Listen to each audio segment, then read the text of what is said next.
jirra jirtanii hordoftoota kabajamtoota didaatiyu kan addunyaa irratti argamtan akkasumas biyya keessatti illee kan argamtan akkam jirtan fayyaa jirtanii nageenyi waaqayyoof jaalalli keenya simbiraa haa ga'uun sin jedha hordoftoota didaatiyu babbannee jira taalimillee baddee jirti aanillee badeetan jira akkuma argaa jirtan baadiyyaatti jallisii qullubbii adda addaa irratti bizii waan ta'eefan prank fi drama adda addaa kan dhiise jechuudha.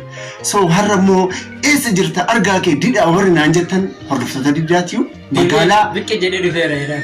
Adaamee keessan jira magaalaa Adaamaa magaalaa Naazireet. Magaalaa Naazireet keessan jira hordoftoota kiyyaa Ashaa TV biraan dhufee hordoftoota kiyyaa Ashaa TV jedhama. Jarreen lamaan kun akkuma argaa jirtan viidiyoo adda addaa prank ajaa'ibaa adda addaa hojjechaa too ummata Oromoo bohaarsaa jiran waan ta'eef isin hunduu jechuudha seenatii Ashaa TV linkii jalaan isin teechisaa tema caalaasaa ta'u jechuudha subscribe fi share like godhaa jechuu barbaadetanii mee karaa Ashaa TV'tti isin deebi'u jechuudha.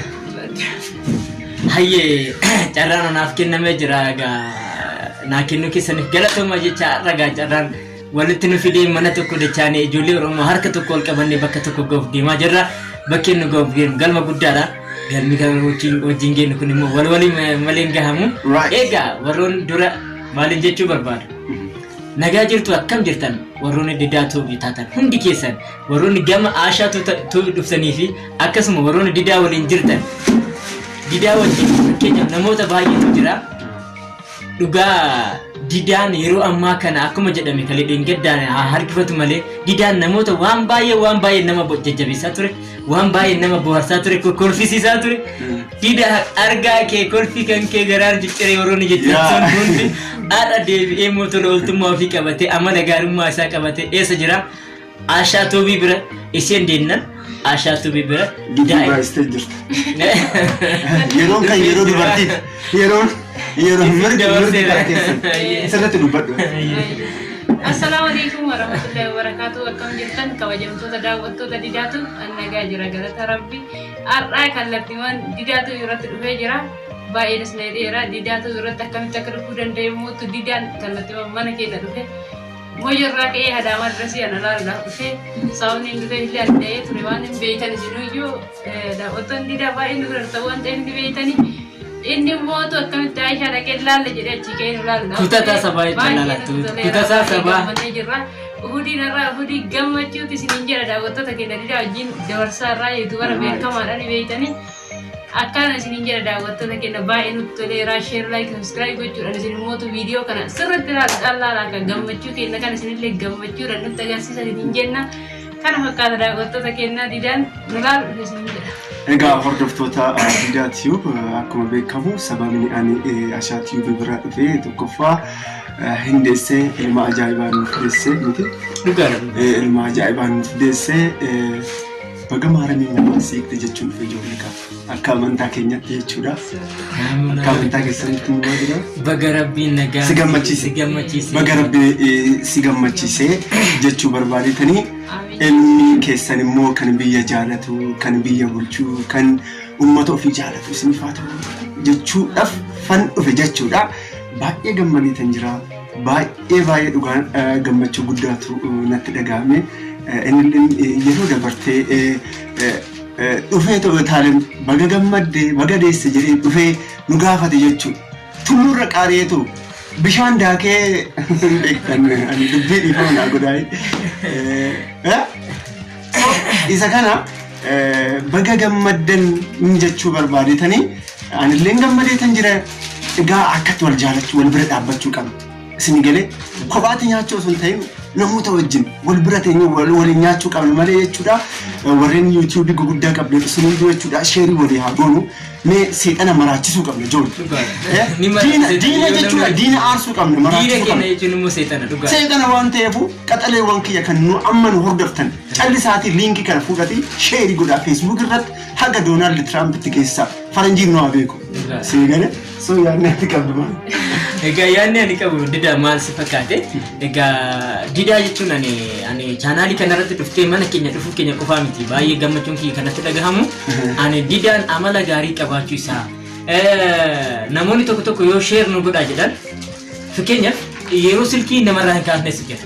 Didaa jechuun nama proogiraamii chaanaalii isaa irratti baafatee guyyaa hojjaa duraatti fi guyyaa jimaata share nama gochuudhaaf koottaa gama kiyya koottaa nama kiyyaa linkii keessan qabadhaa koottaa naa ergaa video keessan naa ergaa eessa jirtan biyya keessa jirtan moo biyya alaa jirtanii jalqaba moo dhumarra jirtanii nama jedhee nama hordofuudha didaa jechuun. Natoo istee jirta. Yoo sitti xiqqaate malee yoo sitti xiqqaate malee sitti hin baatu dhugaa. Miti Aisha. Dhugaa nama baay'ee yaada gaarii qabudha. Akkuma kan jedhee itti xiqqaata malee ittiin guddatu homaa wanti ta'u tokko hin jiru. Didaan baay'ee nama gaariidha dhugaa rabbi anabichaaf osoo hin taane anammaa isatu harka qabee ol na tirsee jira. Maashaallah siin dhagee ammallee inshaallah rabbitu jira wajjin guddanne jedhee yaadaan illee mootu akkuma inni harka qabee ol na kaasuuf. Na jajjabeessaa turan illee nama biraan ni jajjabeessaa eenyumayyuu jedha. Didaan immoo anabicha osoo hin taane nama hedduu share godha nama hedduu jajjabeessaadha. Isa immoo isin immoo subscribe gochuudhaan bakka san isa jajjabeessan hin jedha daawwattoota keenya kana fakkaata didaan baay'ee nama gaariidha maashaallah gaarummaa isaa achii ka'eetiin nu dubbisuu dhufu nama biraa osoo ta'e silkiiyyuu nurraan kaasu yuutuubara xiqqoo waan taaneef inni garuu mana keenyaa dhufeetiin nu dubbise maashaallah isaan jedhaan waan isin jettanii na dubbeefise. Dhugaa dubbachuudha namni ija hamtuu isinirraa haa qabu duraan dursee jechuudha. Maaliif akkatti bareedan garuu maadha rakkoon keessan maana gubdan maadha rakkoon keessan akka hin bareedan mee akkamitti wal argitan mee sin gaafadha. Ashaa qadhalee bareedduu tana akkamitti argachuu dandeessu maalati argaa wayyaa. Didaa gaafii kana gaafii jalqabaaf gaafatame moo dursa viidiyoo biraa irratti haasawuu barbaadde? La miti mata akka rakkoon qabu gaafaka. Dingata si gaafadhe beektaa? Gaafii kana dingata na gaafadhe. Gaggabaabsiti xinnoo aduu biraatti haasofta garuu gaggabaabsiti. Gaafii kana didaa sila. Ati fuulli kee leebadha hin beekamta laala akkamti ishee akka ati nagaranyaa wayiiti. Gaafa duraa isheetu na taqqase. Ashaa isa dhugaan siin jedha. Injira Oromoo keessatti jira. Amma dubartiin Oromoo hin beektan wanta mataa gadi qabattee deemte wanna fi maal taate. Dhiirri garuu mee fuula isaa akkatti sillaa sodaachuu qabdan. Egaa hordoftoota keenya jalqaba Aashaadhaan yeroo gabaabseen isin himna gaafa isiin timirti biitii yuunifoormii harka buufattee ceekoo irra kaa'attee deemtu gaafa jaakeettii harkaa buutee jennaan nama naa ceete abbaan kiyya argaa kee bari'as isin jette qilleenseen isin jette na harkaa kutaalte malee gaafa isii yuunifoormii marattee na harkaa kutaalte yuunifoormii harkaa maccagee fuudhee galeeni sababa yuunifoormii ishee mootu maatiitti na himattee waan guddatu tahee dhigaa keessi isaa gadi fagoodha gaafa tokko shabna gooteerti bifa kanaa walitti dhufnee achirra dabree mootu yeroo dheeraadhaaf hanga waggaa lama akkas jaalalaa wajji turree eegas mootu gama maatii beeksisuutti deemne maatii beeksifnaan garuu maatii jaalladhe qoy gabaabumatti jechuun yeroo duraatiif jechuudha isa yoo laaltu jechuudha maal isaa jaalatte.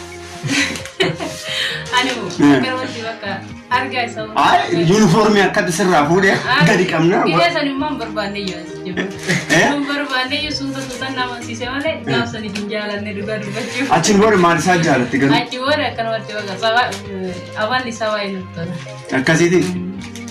Dhuguma wanti akkana kun. Egaa walitti dhiyaanneen booda amalli isaa nutti tole malee gaafsanii fedhii qabu bakka. hin barbaanne kasumallee. Warri kee naannoodha jette callisteeta. Ani daa'ima waggaa 12 jette. Salti akka bararte galte. Ani barachuu malee gida san jaalala jammaruu barbaade. Okay. Normally wanta ani isinitti mu barbaadu maalidha viidiyoo chaanaalii keessan irratti jechuudha. Yooma akka wal agartan. Yeroo ishee argitu jechuudhaati. Amala akkamii akka agarsiisa kana viidiyoo irratti hojjedhuuti ani qaalii isaa fuulduratti naaseen qaalii kana isaan fuulduratti naaseen seenaa taalee akkamittan akkan argadhe isinitti himeetan jira firootawwan kee baay'ee ittiin bohaartan ittiin qofattan imimmaan isinirratti hin beektan bid'aana guddinaan jettan so yaada kana ilaalchisee viidiyoo hojjedha.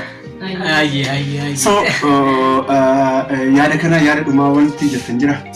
Ani osoo xumurin najala ashan gudunfite malee egaa maal wanni jechuun maaltu jira si fakkaate egaa didaan achi deemee dhufuu bichaa miti amala gaarii qabatee dhufe jedhee rasinitti himee jira dhufee immoo kennaa addaa'iba mucaa keenyaaf qabatee dhufeera laa gaafa dhufu Rayyaan gaafa dubbisu mucaa keenya maqaan isaa Rayyaan egaa maqaa isaa chaanaalii viidiyoo dabre keessatti argitanii jirtu maqaa mucaa keenya Rayyaaniif gaafa dhufu kennaa ajaa'iba qabatee dhufe kennaa kana yeroo nuuf kennu nuti gammachuu guddatu nutti dhagahame tokko didaan dhufuun isaa nuuf gammachuudha lammaffaa immoo akkatti wal jajjabeessineetiin mana tokko dhufnee mana isaanii dhufnee inni immoo mana keenya dhufee akkatti wajjin hojjetuun kun itti fufuu qabu eenyuma biratti illee baratamuu qabu hordoftoota keenya hordoftoota hedduu qabna warroonni biyya alaatii dhuftan gaafa dhuftan ergixanyaanii anaaf didallee isin siman aadde makiinaa isin mataadha bamaaranya misamaa kauna kana bakka ayyee wantoota keenya akkuma fedhiif jedhu didaan akkamatti hin dhufne nu haasawumatti gorree gammachuu didaan dhufetti gorree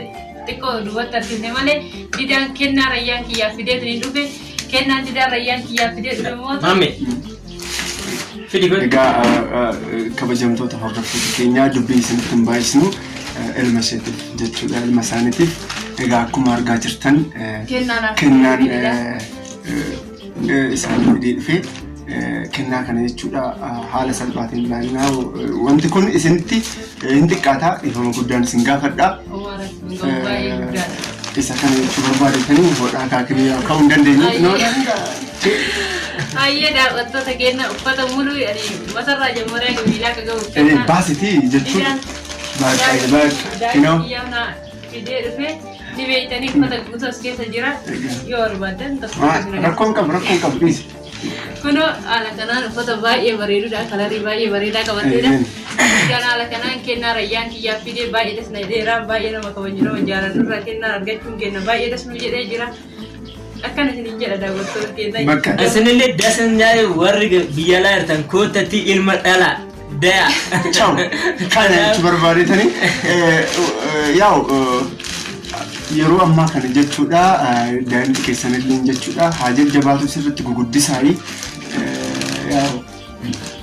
kanuma jechuu barbaadetanii pirootokool kiyyaa yaada ani qabu asirratti xumureetan jira amma kana magaalaa immoo jirtan deema dhimma wayii dhifan osoon ture as gaarii tureeyyuu garuu dhimma ajaa'ibaa tan qabaa sanbata guddaadha baay'een isin jaaladha isin kabaja amma nan deema jechuu barbaadetanii pirootokool kiyya horaa bulaa yaada biraa hin qabnu yaada xumuu akkam anillee fixeen jira yaada biraa hin qabnu yaadni biraa hin qabnu gaa anillee gahee hojii biraan qabaa didalleen ogummaa isaa qabaa anillee hojii kiyyaa wal qabatee viidiyoo anaaf innillee hojii hojjannutu jira viidiyoo adaa'ibanillee hojii qabannee hojiin dhiyaannaa akkatti qaama bichaa wal dhufneetiin wal arginee deemnu qofaa miti gaafa biraa wal agarree viidiyoo biyyaatiin hagga wal agarrutti hordoftoonni didaa hundi keessanuu nagaa nu jira isin jaalanna baay'ee isin jaalanna hundi keessan gama keenya keessaa isinin jecha nagaatti horaa bulaay subscribe godhaay linkii YouTube isaanii description jala isinif anteechisaa Ashaa TV jedhama Frankie ajaa'ibaa hojjechaa jiranii ittiin bohaaraa ittiin bashannanaa jedha turtii gaarii nagaan jedha